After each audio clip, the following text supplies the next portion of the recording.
I'm done with you two. Just die here.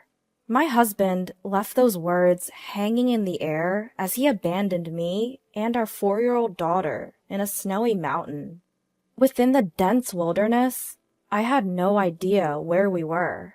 The icy winds bit into our bodies, making us shiver uncontrollably.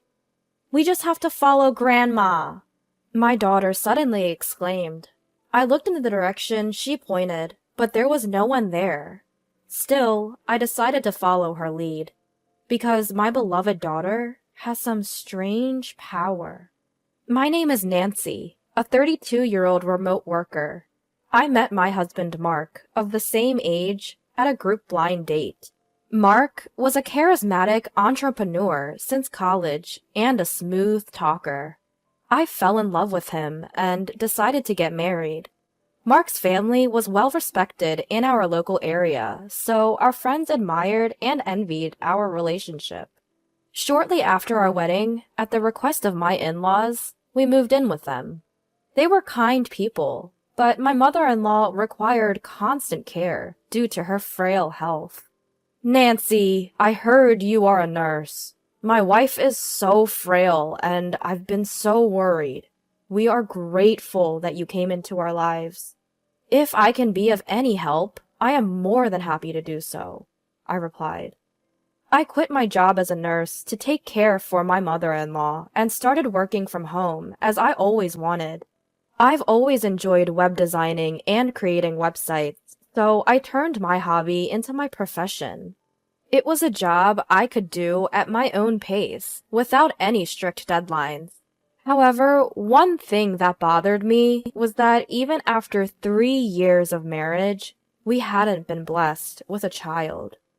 Mark's business was thriving and expanding, opening branches here and there. But he got carried away with his success, frequently going out and rarely coming home.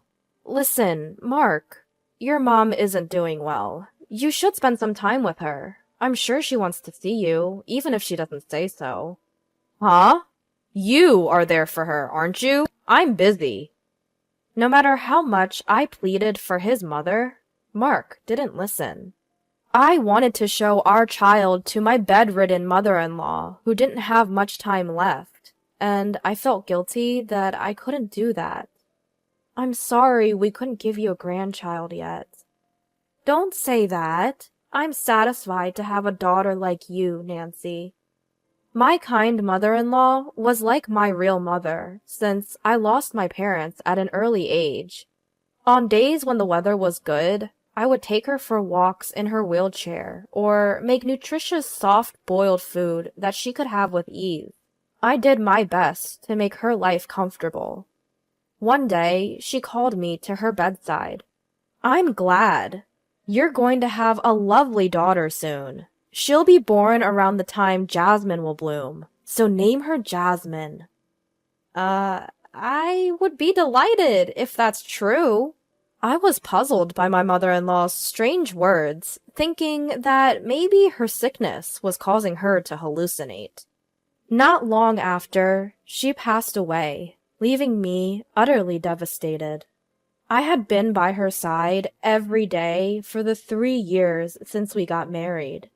Not long after the funeral, I discovered I was pregnant. The due date was in July, the season for jasmine. Just as my mother-in-law said, it happened, and I was stunned, but more so, I was overwhelmed with joy. I couldn't wait for Mark to come home, so I could share the news. Mark, listen! I'm pregnant! Wait, really? I'm not good with kids. I don't think I want any right now. Hey, are you being serious? If you want to have one so bad, go ahead. But I'm not taking care of it. You'll have to raise it on your own. You're deciding to have it, so you better figure out the finances yourself. I was left speechless by his harsh words. I could smell alcohol on him every day when he came home from work. His clothes reeked of sweet perfume. I had a good idea where my husband Mark was spending his time. For him, I was merely a convenient housemaid who took care of his parents. But I couldn't give up on the precious life growing inside me. I managed to get the necessary things using the money I saved from when I was single and the earnings I had from working. And just as my mother-in-law predicted, our daughter was born during Jasmine's blooming season. We named her Jasmine. She was a beautiful child with glowing skin, who resembled my mother-in-law in some ways. Jasmine grew healthily, but she was a unique child. She would laugh and wave her hands when no one was around since she was a baby. When she started speaking broken words around the age of 2, she began talking towards the family shrine. "Grandma, do you like Jasmine? Jasmine loves Grandma too." Even when I asked Jasmine who she was talking to, she just smiled. When she was 3, I often saw her deep in conversation with someone in the corner of our loft. "Hey, Jasmine, who are you talking to, and about what?" "Well, Grandma said she will give me her bracelet in the drawer." "Grandma did?" "She said she knitted them using the fabric of her favorite sundress." Intrigued, I opened my mother-in-law's drawer, and there I found a hand-knitted bracelet. Watching Jasmine happily wearing the bracelet, my father-in-law murmured nostalgically, "Ah, those were made from the sundress my wife loved to wear when she was young, so she made them into bracelets. She was skilled at knitting." Surprisingly, it seems that Jasmine can truly communicate with my deceased mother-in-law. But fearing it might bring some harm to her, I decided not to disclose this to anyone. Our days were peaceful, but the good times didn't last forever. Mark was out splurging and abandoned his work.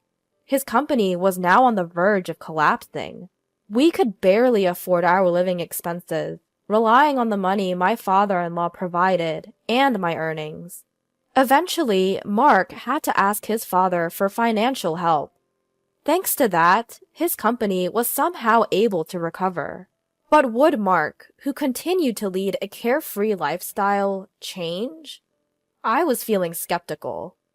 One day, Jasmine started saying something concerning. "Daddy is planning to do something bad."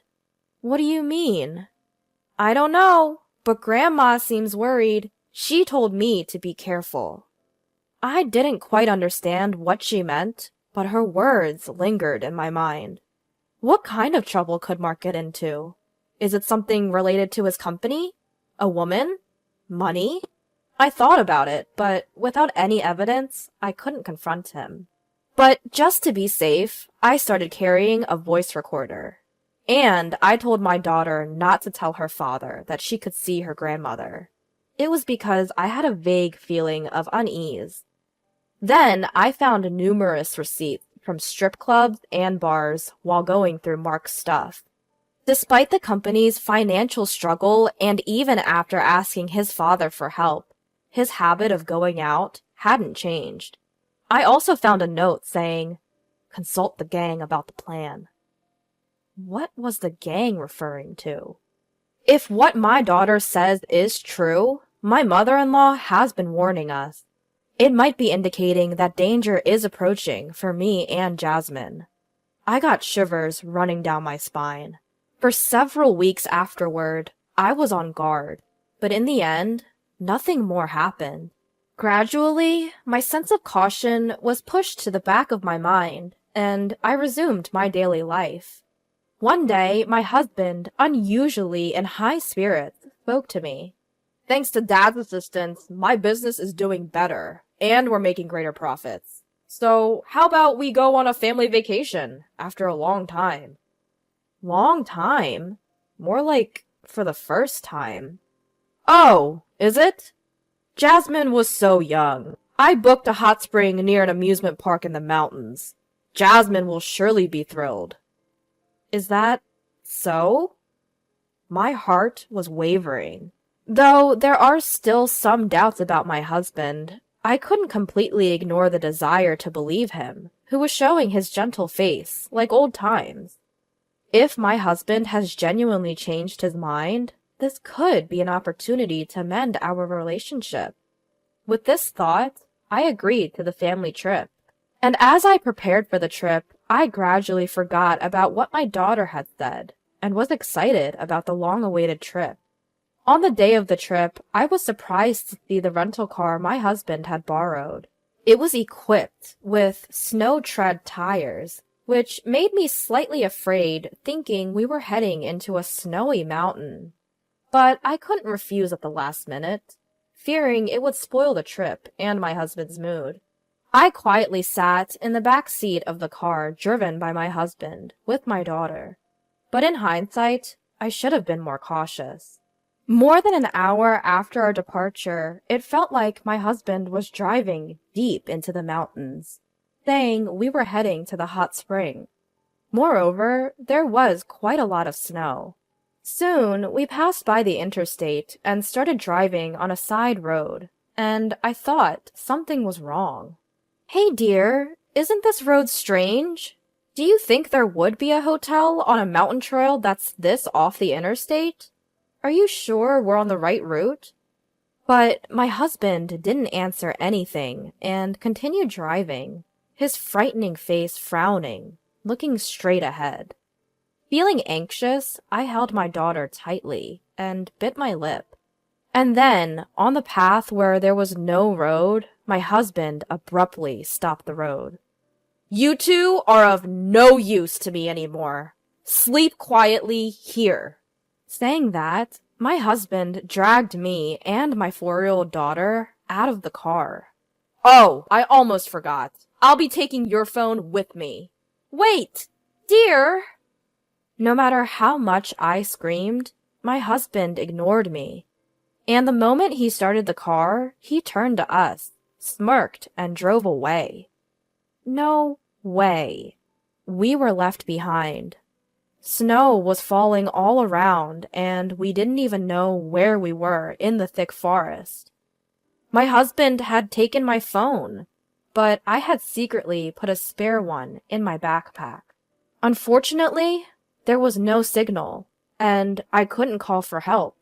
Still, from the moment the car left the interstate, I had a bad feeling, and both Jasmine and I were wearing our winter coats and had our backpacks on. Moreover, since it was winter, I had many things packed in my bag, for in case anything happened.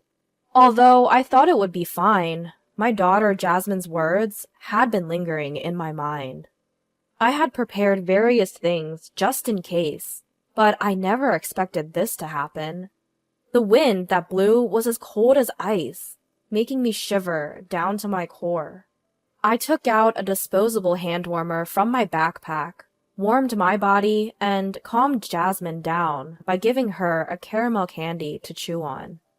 Even as I did this, the snow only got worse, and it seemed like we were going to end up stranded, all alone. What should we do? As I was at a loss, Jasmine suddenly shouted out, "Mom! Grandma is saying she's coming over here!" I looked in the direction Jasmine was pointing, but there was nobody there. No, I couldn't see anyone, but it seemed like Jasmine could. "We should do as Grandma says." Jasmine confidently started to walk, and I decided to follow her. After all, she has a mysterious power. That's why I believed we'd somehow make it. I think that's what I wanted to believe. I walked carefully through the accumulating snow, holding Jasmine's hand tightly so as not to slip. "Mom, I see a light! Grandma is telling us to go towards it." Indeed, I could see a light in the direction Jasmine was pointing. We're saved, I thought, feeling like I was about to burst into tears. "Thank you, mother-in-law." I quietly whispered my gratitude to my mother-in-law. Finally reaching a hotel at the foot of the mountains, we decided to rest there to warm up. I had put extra cash in my backpack, so I knew we could stay for a while. And now I began to plan my revenge on my husband. "Don't think I'll forgive you for this. I'm going to thoroughly investigate why you wanted us dead, so be prepared." 5 days later, I contacted my father-in-law.